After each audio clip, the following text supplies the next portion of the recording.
Ces deux hommes disposaient de fausses cartes d'identité belges au nom de Samir Bouzid et de Soufiane Kayal. Les terroristes ont échangé de nombreux SMS avec eux dans la nuit du 13 au 14 novembre. Des avis de recherche pour les retrouver ont été lancés dès le 4 décembre. Mais depuis les attaques, ils restent introuvables. Et nous sommes en duplex de Bruxelles avec Claude Moniquet, consultant ITélé, spécialiste des questions de renseignement et de terrorisme. Quel rôle auraient pu jouer, Claude Moniquet, ces deux hommes? Dites-nous.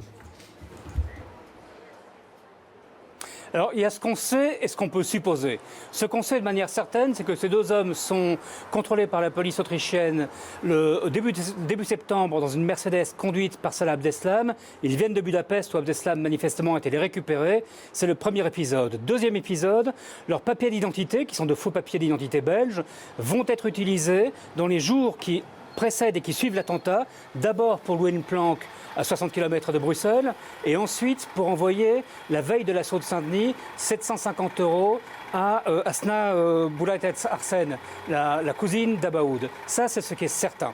Maintenant, ce que l'on suppose, l'hypothèse de la Libre Belgique, l'hypothèse de certains enquêteurs, c'est que ces deux hommes pourraient être ceux qui auraient télécommandé les attaques depuis Bruxelles, les fameux hommes qui étaient de l'autre côté du fil, si on peut dire, quand il y a eu les échanges de SMS et de coups de téléphone entre le 12 au soir et le 13, 21h45, 22h.